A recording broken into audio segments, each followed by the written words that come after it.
Hi all, welcome back to my channel. ನಾವಿವತ್ತಿನ ಈ ವಿಡಿಯೋದಲ್ಲಿ ತುಂಬ ಬೇಗ ಆಗುವಂತಹ ಸಬ್ಬಕ್ಕಿ ಹೆಸರುಬೇಳೆ ಪಾಯಸನ ಯಾವ ಥರ ಮಾಡ್ಕೊಳ್ಳೋದು ಅಂತ ತಿಳಿಸ್ಕೊಡ್ತಾ ಇದ್ದೀನಿ.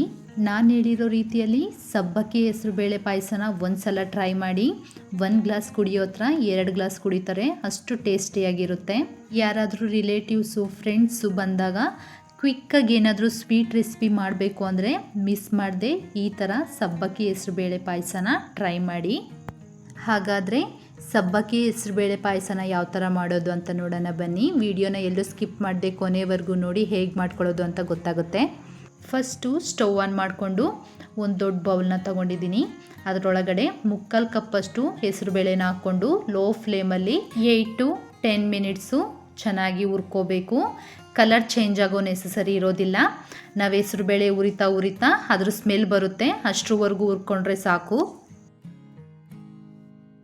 ಹೆಸರುಬೇಳೆ ಹುರ್ಕೊಂಡಿದ್ದಾದಮೇಲೆ ಕುಕ್ಕರ್ ಒಳಗಡೆ ಹಾಕ್ಕೊಂಡು ಒಂದು ಸಲ ಚೆನ್ನಾಗಿ ತೊಳ್ಕೊಬಿಟ್ಟು ಇದರೊಳಗಡೆ 3/4 ಗ್ಲಾಸಷ್ಟು ನೀರನ್ನ ಹಾಕ್ಕೊಂಡು 4 ರಿಂದ 5 ವಿಸಿಲ್ ಹಾಕ್ಸ್ಕೊಳ್ತಾ ಇದ್ದೀನಿ.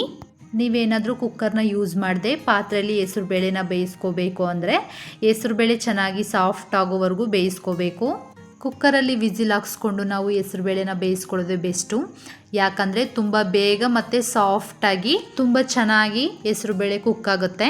ನೋಡ್ತಾ ಇದ್ದೀರಲ್ಲ, ವಿಡಿಯೋದಲ್ಲಿ ಕಾಣಿಸ್ತಾ ಇದೆ, ಚೆನ್ನಾಗಿ ಸಾಫ್ಟಾಗಿ ಹೆಸರುಬೇಳೆ ಕುಕ್ ಆಗಿದೆ. ನಾನಿಲ್ಲೊಂದು 5 ವಿಸಿಲ್ ಹಾಕ್ಸ್ಕೊಂಡಿದ್ದೀನಿ. ಪಾಯಸ ಮಾಡ್ಕೊಳ್ಳೋದಕ್ಕೆ ಹೆಸರುಬೇಳೆ ಈ ಥರ ಇದ್ದರೆ ಸಾಕು. ಇದನ್ನೀಗ ಸೈಡಿಗೆ ತೆಗೆದಿಟ್ಕೊಳ್ಳಿ. ಈಗ ನಾವು ಯಾವ ಪಾತ್ರೆಯಲ್ಲಿ ಪಾಯಸನ ರೆಡಿ ಮಾಡ್ಕೊಳ್ತೀವೋ ಆ ಪಾತ್ರೆನ ಸ್ಟವ್ ಮೇಲೆ ಇಟ್ಕೊಂಡು 1 ಗ್ಲಾಸಷ್ಟು ನೀರನ್ನ ಹಾಕ್ಕೊಂಡು ನೀರು ಚೆನ್ನಾಗಿ ಕಾಯೋದಕ್ಕೆ ಬಿಡಿ. ನೀರು ಇಷ್ಟೇ ಹಾಕ್ಕೋಬೇಕು ಅಂತ ಹೇಳೋದಕ್ಕೆ ಆಗೋದಿಲ್ಲ. ನಾವು ಸಬ್ಬಕ್ಕಿನ ಎಷ್ಟು ಅವರ್ ನೆನೆಸಿಟ್ಟಿರ್ತೀವೋ ಅದ್ರ ಮೇಲೆ ಡಿಪೆಂಡಾಗಿ ನೀರನ್ನ ಹಾಕ್ಕೋಬೇಕಾಗುತ್ತೆ. 1/2 ಅವರ್ ನೆನೆಸಿಟ್ಟಿದ್ರೆ ನೀರು ಸ್ವಲ್ಪ ಜಾಸ್ತಿ ಹಾಕ್ಕೋಬೇಕು. 2 ಅವರ್ಸು 2.5 ಅವರ್ಸ್ ನೆನೆಸಿಟ್ಟಿದ್ರೆ ನೀರು ಸ್ವಲ್ಪ ಕಮ್ಮಿ ಹಾಕ್ಕೋಬೇಕು. ಕಮ್ಮಿ ಬೀಳ್ತಾ ಇದೆ ಅಂತಂದರೆ ನೀರನ್ನ ಆ್ಯಡ್ ಮಾಡಿಕೊಂಡು ನಾವು ಸಬ್ಬಕ್ಕಿನ ಕುದಿಸ್ಕೊಂಡ್ರೆ ಸಾಕಾಗುತ್ತೆ. ನೀರೀಗ ಚೆನ್ನಾಗಿ ಕುದಿಯೋದಕ್ಕೆ ಸ್ಟಾರ್ಟ್ ಆಗಿದೆ. ಇದಕ್ಕೆ ನಾನು ನೆನೆಸಿಟ್ಕೊಂಡಿರುವಂತಹ ಸಬ್ಬಕ್ಕಿನ ಹಾಕ್ಕೊಂಡಿದ್ದೀನಿ. ನಾನಿಲ್ಲಿ 2 ಅವರ್ಸ್ ಸಬ್ಬಕ್ಕಿನ ನೆನೆಸಿಟ್ಕೊಂಡಿದ್ದೆ. ಸಬ್ಬಕ್ಕಿ ಹಾಕ್ಕೊಂಡಿದ್ದಾದಮೇಲೆ ಕಂಟಿನ್ಯೂಯಸ್ ಆಗಿ ತಿರುಗಿಸ್ಕೊಳ್ತಾ ಇರಬೇಕು, ಇಲ್ಲಾಂದರೆ ಸಬ್ಬಕ್ಕಿ ತಳ ಹಿಡಿಯುತ್ತೆ. ಸಬ್ಬಕ್ಕಿ ಸ್ವಲ್ಪ ಟ್ರಾನ್ಸ್ಪರೆಂಟಾಗಿ ಕಾಣಿಸಿದ್ರೆ ಸಾಕು, ಅಷ್ಟರವರೆಗೂ ನಾವು ಕುದಿಸ್ಕೋಬೇಕು. ನೋಡ್ತಾ ಇದ್ದೀರಲ್ಲ, ಸಬ್ಬಕ್ಕಿನ ಚೆನ್ನಾಗಿ ಕುದಿಸ್ಕೊಂಡಿದ್ದಾದಮೇಲೆ ಈ ಥರ ತಿಕ್ಕಾಗಿ ರೆಡಿಯಾಗಿದೆ. ನನಗಿಲ್ಲಿ 10 to 12 ಮಿನಿಟ್ಸ್ ಟೈಮ್ ತೊಗೊಳ್ತು ಈ ಥರ ರೆಡಿಯಾಗೋದಕ್ಕೆ. ಇದಕ್ಕೀಗ ನಾವಾಗಲೇ ಏನು ಹೆಸರುಬೇಳೆ ಕುದಿಸಿಟ್ಕೊಂಡಿದ್ವಲ್ಲ ಆ ಹೆಸರುಬೇಳೆನ ಹಾಕ್ಕೊಂಡು 2 ಕುದಿ ಬರೋವರೆಗೂ ಚೆನ್ನಾಗಿ ಕುದಿಸ್ಕೊಳ್ಳಿ. ನಾನು ಮಾಡ್ತಿರೋ ಕ್ವಾಂಟಿಟಿಯಲ್ಲಿ ಆರಾಮಾಗಿ 5 ಜನಕ್ಕಾಗುತ್ತೆ. ಇನ್ನು ಉಳಿದ್ರೂ ನೀವು ಫ್ರಿಜ್ಜಲ್ಲಿ ಇಟ್ಕೊಂಡು ಕುಡಿಬೋದು, ತುಂಬಾ ಟೇಸ್ಟಿಯಾಗಿರುತ್ತೆ.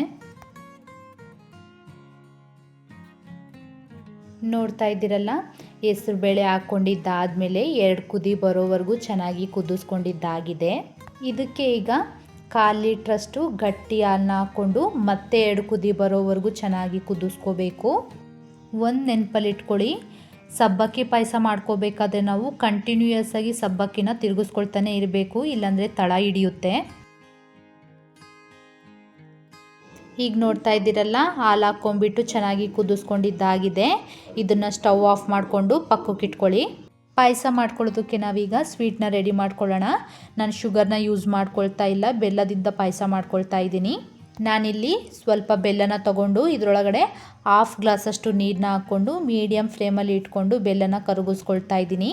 ಸಬ್ಬಕ್ಕಿ ಮತ್ತು ಹೆಸರುಬೇಳೆನ ಎಷ್ಟು ತೊಗೊಂಡಿರ್ತೀವೋ ಅದ್ರ 2 ಪಟ್ಟಷ್ಟು ಜಾಸ್ತಿ ಬೆಲ್ಲನ ತೊಗೋಬೇಕು. ಕಟ್ ಮಾಡಿ ಇಟ್ಕೊಂಡಿರುವಂತಹ ಬೆಲ್ಲ ಎಲ್ಲ ಕರಗಿಸ್ಕೊಂಡ್ರೆ ಸಾಕು, ಪಾಕ ರೆಡಿ ಮಾಡ್ಕೊಳ್ಳೋದಕ್ಕೆ ಹೋಗಬೇಡಿ. ನೋಡ್ತಾ ಇದ್ದೀರಲ್ಲ, ವಿಡಿಯೋದಲ್ಲಿ ಕಾಣಿಸ್ತಾ ಇದೆ, ಈ ಥರ ಬೆಲ್ಲ ಕರಗಿಸ್ಕೊಂಡ್ರೆ ಸಾಕು. ಇದನ್ನು ಈಗ ಸೈಡಿಗೆ ತೆಗೆದಿಟ್ಕೊಳ್ಳಿ. ಸ್ಟವ್ ಆನ್ ಮಾಡಿಕೊಂಡು ಒಂದು ಚಿಕ್ಕ ಕಡಾಯಿನ ಇಟ್ಕೊಂಡು ಈ ಕಡಾಯಿ ಒಳಗಡೆ 4 ರಿಂದ 5 ಟೇಬಲ್ ಸ್ಪೂನ್ ತುಪ್ಪನ ಹಾಕ್ಕೊಂಡು ತುಪ್ಪ ಚೆನ್ನಾಗಿ ಕಾಯೋದಕ್ಕೆ ಬಿಡಿ. ತುಪ್ಪ ಚೆನ್ನಾಗಿ ಕಾದಿದ್ದಾದಮೇಲೆ ಇದಕ್ಕೆ ಡ್ರೈ ಫ್ರೂಟ್ಸ್ನ ಹಾಕ್ಕೊಂಡು ಡ್ರೈ ಫ್ರೂಟ್ಸ್ನ ತುಪ್ಪದಲ್ಲಿ ಚೆನ್ನಾಗಿ ಫ್ರೈ ಮಾಡ್ಕೊಳ್ಳಿ. ನಾನಿಲ್ಲಿ ದ್ರಾಕ್ಷಿ, ಗೋಡಂಬಿ, ಬಾದಾಮಿನ ಹಾಕ್ಕೊಂಡಿದ್ದೀನಿ. ನಿಮಗೆ ಯಾವ ಡ್ರೈ ಫ್ರೂಟ್ಸ್ ಬೇಕೋ ಅದನ್ನು ಹಾಕ್ಕೋಬೋದು.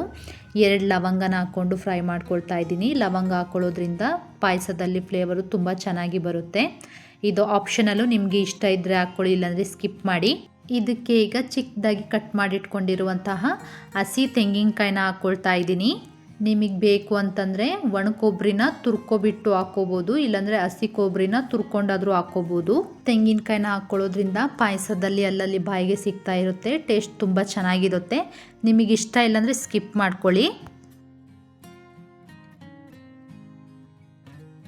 ಈಗ ಡ್ರೈ ಫ್ರೂಟ್ಸ್ನೆಲ್ಲ ತುಪ್ಪದಲ್ಲಿ ಚೆನ್ನಾಗಿ ಹುರ್ಕೊಂಡಿದ್ದಾಗಿದೆ. ಸ್ಟವ್ ಆಫ್ ಮಾಡ್ಕೊಬಿಟ್ಟು ಇದನ್ನು ಪಾಯಸದೊಳಗಡೆ ಹಾಕ್ಕೊಂಡು ಚೆನ್ನಾಗಿ ಒಂದ್ಸಲ ಮಿಕ್ಸ್ ಮಾಡ್ಕೊಳ್ಳಿ. ಯಾರಾದರೂ ಫಸ್ಟ್ ಟೈಮ್ ನನ್ನ ಚಾನಲ್ನ ನೋಡ್ತಾ ಇದ್ದರೆ ಪ್ಲೀಸ್ ಸಬ್ಸ್ಕ್ರೈಬ್ ಮಾಡ್ಕೊಳ್ಳಿ. ತುಪ್ಪನ ಡ್ರೈ ಫ್ರೂಟ್ಸ್ನ ಎಲ್ಲ ಹಾಕ್ಕೊಂಡು ಮಿಕ್ಸ್ ಮಾಡ್ಕೊಂಡಿದ್ದಾದಮೇಲೆ ನಾವಾಗಲೇ ಏನು ಬೆಲ್ಲನ ಕರಗಿಸ್ಕೊಂಡು ಇಟ್ಕೊಂಡಿದ್ವಲ್ಲ ಅದು ಸ್ವಲ್ಪ ತಣ್ಣಗಾದಮೇಲೆ ಫಿಲ್ಟರ್ ಮಾಡಿಕೊಂಡು ಸುತ್ತ ಪಾಯಸದೊಳಗಡೆ ಹಾಕ್ಕೋಬೇಕು. ಒಂದೇ ಕಡೆ ಹಾಕ್ಕೊಳ್ಳೋದಕ್ಕೆ ಹೋಗಬೇಡಿ, ಸುತ್ತ ಹಾಕ್ಕೊಳ್ಳಿ.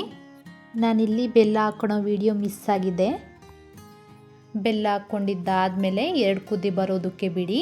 ನಾವೇನು ಬೆಲ್ಲ ಹಾಕ್ಕೊಂಡಿದ್ವಲ್ಲ ಅದೆಲ್ಲ ಪಾಯಸದೊಳಗಡೆ ಚೆನ್ನಾಗಿ ಮಿಕ್ಸ್ ಆಗಬೇಕು. 2 ಕುದಿ ಬಂದರೆ ಸಾಕು. ನಾನು ಹೇಳಿರೋ ರೀತಿಯಲ್ಲಿ ಒಂದು ಸಲ ಸಬ್ಬಕ್ಕಿ ಹೆಸರುಬೇಳೆ ಪಾಯಸನ ಟ್ರೈ ಮಾಡಿ ನೋಡಿ. ಹಾಲು ಒಡೆದೋಗೋದು ಆ ಥರ ಏನೂ ಪ್ರಾಬ್ಲಮ್ ಆಗೋದಿಲ್ಲ, ತುಂಬ ಚೆನ್ನಾಗಿ ಪರ್ಫೆಕ್ಟಾಗಿ ಬರುತ್ತೆ. ಸಬ್ಬಕ್ಕಿ ಹೆಸರುಬೇಳೆ ಪಾಯಸ ಈಗ ರೆಡಿಯಾಗಿದೆ. ಈ ಕನ್ಸಿಸ್ಟೆನ್ಸಿಯಲ್ಲಿ ಇದ್ದರೆ ಸಾಕು, ಫುಲ್ ಗಟ್ಟಿಯಾಗಿ ಮಾಡ್ಕೊಳ್ಳೋದಕ್ಕೆ ಹೋಗಬೇಡಿ. ಈಗ ಬಿಸಿ ಬಿಸಿಯಾಗಿ ಸಬ್ಬಕ್ಕಿ ಹೆಸರುಬೇಳೆ ಪಾಯಸನ ಸರ್ವ್ ಮಾಡ್ಕೊಳ್ಳೋಣ.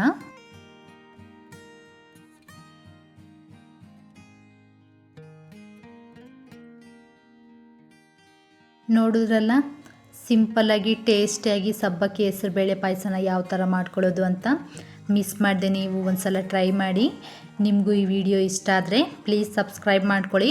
ಇನ್ನಷ್ಟು ಸಿಂಪಲ್ ಆ್ಯಂಡ್ ಟೇಸ್ಟಿ ಕುಕಿಂಗ್ ವಿಡಿಯೋಗೋಸ್ಕರ ಪ್ಲೀಸ್ ಲೈಕ್ ಮಾಡಿ, ಶೇರ್ ಮಾಡಿ, ಹಾಗೆ ಸಬ್ಸ್ಕ್ರೈಬ್ ಮಾಡ್ಕೊಳ್ಳಿ. Thank you for watching. Next ವಿಡಿಯೋದಲ್ಲಿ ಸಿಗೋಣ. ಬಾಯ್.